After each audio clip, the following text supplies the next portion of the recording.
ইলিশ মাছ যেদিন এভাবে রান্না করি সেদিন তো ভাতের চাল একটু বাড়িয়ে দিতে হয়। এটা তো স্বাদে গন্ধে অতুলনীয়। এটা তো ইলিশ মাছের পয়সা উসুল একটা রেসিপি বলা যেতে পারে। আর এই রেসিপিটি আমি যতবারই যাকে যাকে তৈরি করে খাইয়েছি সবাই অনেক বেশি প্রশংসা করেছে। ভিডিওটা দেখতে থাকেন, আশা করি আপনাদেরও ভালো লাগবে। তাই কিন্তু রেসিপি শেয়ার করে রেখে দিতে পারেন, এতে করে যখন আপনি রান্না করবেন তখন কিন্তু একটুখানি দেখে নিতে পারবেন। আর একটা লাইক দিয়ে পেজ ফলো করে পাশে থাকবেন। আজকের রান্নার জন্য আমি 4 পিস ইলিশ মাছ নিয়েছি, আর এই মাছটা অনেক বড় ছিল, তাই কিন্তু আমি মাঝখান থেকে কেটে পেটির মাছ আর পিঠের মাছ আলাদা করে নিয়েছি। তো এখন এর মধ্যে স্বাদমতো লবণ আর আধা চা চামচ পরিমাণ হলুদ দিয়ে খুব সুন্দর করে হাত দিয়ে মেখে নেব। এবার এটা ঢাকনা দিয়ে ঢেকে 10-15 মিনিটের জন্য রেস্টে রেখে দেব। আর এদিকে একটা স্পেশাল মশলা তৈরি করে নেব। একটা ব্লেন্ডার জারে দিয়ে দেব 1 টেবিল চামচ পরিমাণ লাল সরিষা, সাথে দিয়ে দেব 1 চা চামচ পরিমাণ হলুদ সরিষা, সেই সাথে দিয়ে দেব 7-8টা কাজু বাদাম, আর দিয়ে দেব 2টা কাঁচা পাকা মরিচ। তারপর সামান্য একটু পানি দিয়ে বেশ ভালোভাবে মিহি করে ব্লেন্ড করে নেব। আচ্ছা, এখানে কিন্তু সরিষাগুলো আমি বেশ ভালোভাবে আগেই ধুয়ে রোদে শুকিয়ে রেখেছিলাম, তাই আর আমি সরিষাটা না ধুয়েই সরাসরি ব্লেন্ড করে নিয়েছি। তো এখন একটা মিক্সিং বোলে এই যে মিশ্রণটা আছে সেটা দিয়ে দেব। আর এই রেসিপিতে যদি কাজু বাদাম দিয়ে এটা করা হয় খেতে তো অসম্ভব ভালো লাগে, আর গ্রেভিটা একেবারে ক্রিমি ক্রিমি হয়। তারপর আবারও ওই ব্লেন্ডার জারে দিয়ে দেব হচ্ছে 2টা পেঁয়াজ কুচি। তারপর আরও একটু পানি দিয়ে খুব সুন্দর করে ব্লেন্ড করে নেব। এখন এর মধ্যে দিয়ে দেবো স্বাদমতো লবণ, আর দিয়ে দেবো আধা চা চামচ পরিমাণ হলুদ গুঁড়া, তার সাথে দিয়ে দেবো 1 চা চামচ পরিমাণ শুকনো মরিচের গুঁড়া, আরও দিয়ে দেবো 2 টেবিল চামচ পরিমাণ সরিষার তেল। এই রেসিপিতে কিন্তু সরিষার তেলটাই দেওয়ার চেষ্টা করবেন, এতে করে কিন্তু টেস্টটা অনেক ভালো আসে। তারপর হাত দিয়ে খুব ভালোভাবে মশলাটা মেখে নেব। তারপর একটা একটা মাছ দিয়ে এই মশলাটার সাথে খুব সুন্দর করে মেখে নিতে হবে। আচ্ছা, অনেকেই আছেন পেঁয়াজ দিতে চান না ইলিশ মাছে, বলেন স্বাদ নষ্ট হয়ে যায়। আমরা যারা বাংলাদেশে থাকি আমার তো মনে হয় প্রায় সবাই ইলিশ মাছে পেঁয়াজ দিয়ে খেতেই বেশি পছন্দ করেন। আমার কাছেও ঠিক তাই। আমার তো মনে হয় পেঁয়াজ দিয়ে রান্না করলে স্বাদ গন্ধ দুটোই খুব ভালো থাকে, আর গ্রেভিটাও বেশ ঘন ঘন হয়, খেতেও অনেক বেশি ভালো লাগে। আচ্ছা, কালো জিরার ফ্লেভার তো অনেক বেশি স্ট্রং। কালো জিরা দিয়ে যখন ইলিশ মাছ রান্না করা হয় তাতে কি ইলিশ মাছের গন্ধ একেবারেই নষ্ট হয়ে যায়? কখনোই না, বরং আরও বেশি ভালো লাগে খেতে। ঠিক ওরকমই কিন্তু পেঁয়াজ দিয়ে রান্না করলেও খেতে অনেক বেশি ভালো লাগে। আচ্ছা, আপনাদের সাথে কথা বলতে বলতে কিন্তু আমি মাছটা মেখে নিয়ে তারপরে আমি একটা স্টিলের পাত্রে দিয়ে দিলাম। তারপর উপর থেকে কিন্তু ওই যে বাকি মশলাটা ছিল সেটা দিয়েছি, সাথে দিয়ে দিলাম হচ্ছে 5টা কাঁচা পাকা মরিচ, এতে করে ঘ্রাণটা অনেক সুন্দর আসে। তারপর উপর দিয়ে আরও 1 চা চামচ পরিমাণ সরিষার তেল দিয়ে দেব। এবার ঢাকনা দিয়ে ঢেকে দেব। এবার এটা ভাপিয়ে নেওয়ার জন্য চুলায় একটা পাত্রে বেশ খানিকটা পানি গরম করে নিয়েছি। এখন এর উপরে একটা টিস্যু পেপার দিয়ে তার উপরে ওই যে আমি স্টিলের ঢাকনাটা দিয়ে 30 মিনিট মতো ভাপিয়ে নিয়েছি। তো এই 25 থেকে 30 মিনিট মতো ভাপিয়ে নিলেই কিন্তু মাছটা একেবারেই সুসিদ্ধ হয়ে যায়। আর নিশ্চয়ই দেখেই বুঝতে পারছেন আমার মাছটা কতটা সুন্দর আর লোভনীয় দেখাচ্ছে। আচ্ছা, এটা এখন আপনাদের সাথে আমি পরিবেশন করে শেয়ার করছি। এটার ঘ্রাণ এত ভালো আসে, 2-4 বাড়ি থেকেও কিন্তু এর ঘ্রাণ পাওয়া যায়। আর এটা রান্না করার পরে গরম ভাতের সাথে না খেয়ে কোনো প্রকার উপায়ই থাকে না। আমিও তাই সাথে সাথে কিন্তু গরম ভাত নিয়ে বসে পড়েছি। এখন তো ইলিশ মাছের ভরা মৌসুম, তাই বলবো একবার হলো ছোট বড় যে ইলিশ মাছই পান না কেন সেটা দিয়ে এই রেসিপিটি তৈরি করে খান, ইনশাল্লাহ স্বাদ মনে থাকবে। ইলিশ মাছ যেদিন এভাবে রান্না করে সেদিন তো ভাতের চাল একটু বাড়িয়ে দিতে হয়, কারণ এভাবে ইলিশ মাছ রান্না করলে একটুও কাটা থাকে না। বাচ্চা থেকে বড় যারা চোখে কম দেখেন বয়স্ক লোক আছেন তারাও সহজে এটা খেতে পারবেন পছন্দ করে। আর এই রেসিপিটি দিয়ে একবার ভাত নিয়ে মন ভরবে না, তাই 2-3 বার কিন্তু ভাত বাড়িয়ে নিয়ে খেতেই হয়। সেজন্যই তো চাল একটু বাড়িয়ে দিয়ে রান্না করি। বলতে পারেন ইলিশের পয়সা উসুল রেসিপি। দেখতে থাকেন আজকে আমি কিভাবে এই অসম্ভব মজার ইলিশের রেসিপিটি করছি। তার জন্য এখানে একটা বড় সাইজের ইলিশ মাছ নিয়ে খুব ভালোভাবে কেটে ধুয়ে পরিষ্কার করে নিয়েছি। এখন একটা শিল দিয়ে এই যে হালকা করে একটুখানি চাপ দিচ্ছি, মানে বাড়ি দিয়ে দিয়ে এই যে ভিতর থেকে ইলিশের মাছগুলো বের করে দিচ্ছি। আর কাঁটাগুলো কিন্তু রয়েই গেছে, তো আমি কাঁটাটা বের করে সেটাও আপনাদের সাথে শেয়ার করছি।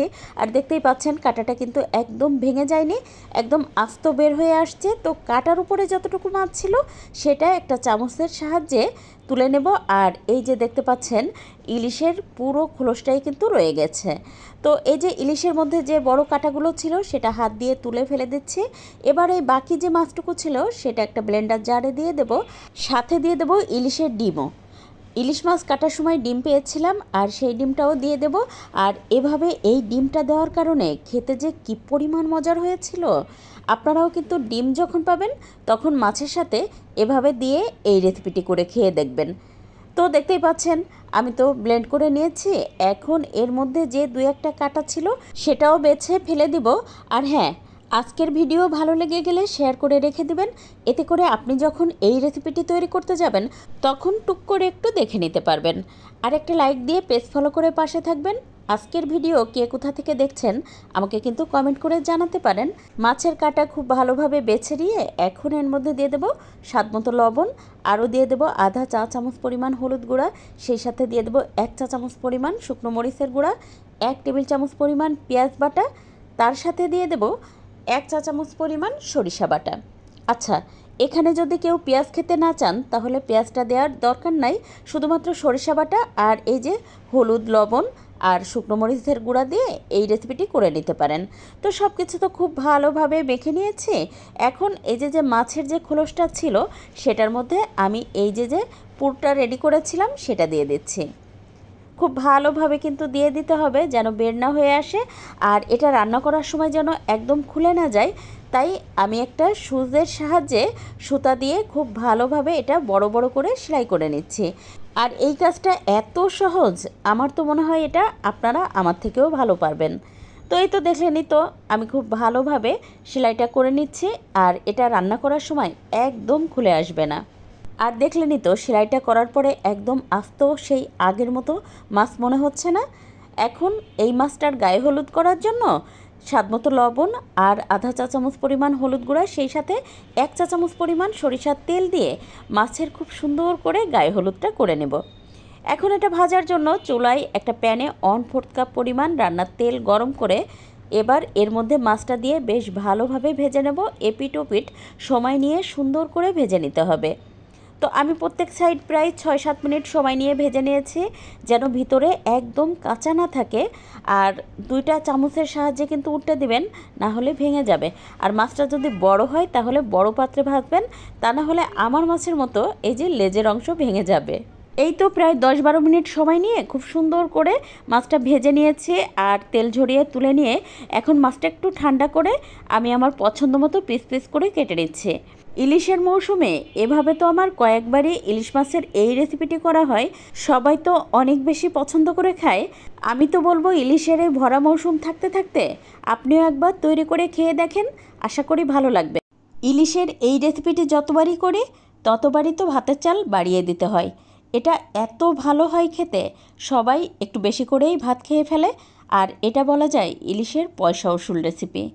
আজকে আপনাদের সাথে শেয়ার করব আমার নানির রেসিপিতে অসম্ভব মজার ইলিশ মাছের একটা রেসিপি। ইনশাল্লাহ আপনাদের সবার ভালো লাগবে, দেখতে থাকেন।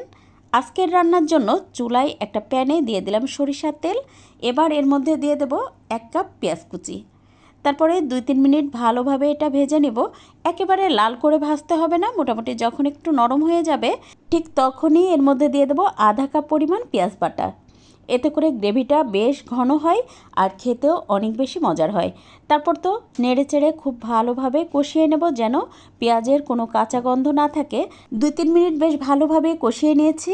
এখন এর মধ্যে দিয়ে দেবো 1 চা চামচ পরিমাণ হলুদ গুঁড়া আর দিয়ে দেবো 1 টেবিল চামচ পরিমাণ শুকনো মরিচের গুঁড়া।